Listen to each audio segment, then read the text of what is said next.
में सावधानी हटी, दुर्घटना घटी। कुछ ऐसा ही वाकया ग्वालियर में हुआ है।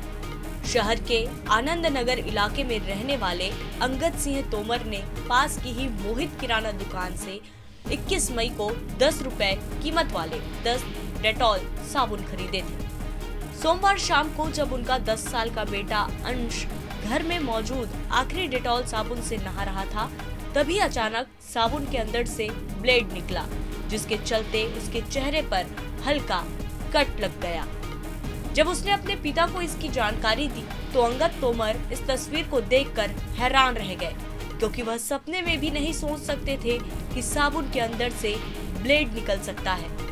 इस घटना से आहत होकर अंगद तोमर ने डेटॉल साबुन की शिकायत 1915 नंबर डायल करते हुए राष्ट्रीय उपभोक्ता हेल्पलाइन ऑनलाइन प्लेटफॉर्म पर शिकायत।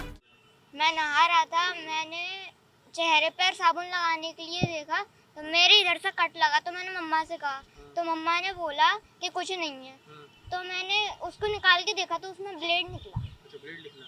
तो डर गए थे आप? हाँ। कैसे डर गए थे? क्योंकि मेरे इधर कट लग गया था इस वजह से। एक नामी कंपनी के साबुन में ब्लेड का होना बहुत डरावना है। साबुन बेचने वाले किराना संचालक ने भी इस मामले से पल्ला झाड़ लिया है, लेकिन कंपनी कैसे पल्ला झाड़ेगी? मैंने ये नेशनल कंज्यूमर फोरम में इसकी शिकायत भी की है। मानो हमको इसमें न्याय नहीं मिला तो हम इसको आगे बढ़ेंगे इसमें आगे। पहले हम 10 साबुन लेकर आए थे, उसमें से एक में ब्लेड निकला, फिर इसको चेक करने के लिए फिर हम दोबारा लेने गए वहाँ से, तो दोबारा भी फिर उसमें ब्लेड निकला।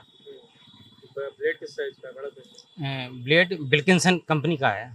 कंपनी का फ्रॉड है ये, कंपनी की तरफ से। अब वहाँ से क्या हुआ है तो वो कंपनी वाले जाने। वो तो हमें तो न्याय चाहिए। हमें तो हमारे बच्चे को कुछ हो जाता फिर।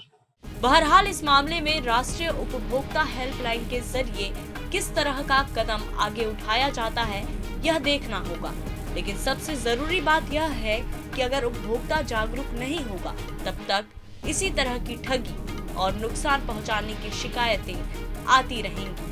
इसलिए कहा जाता है, जागो उपभोक्ता जागो।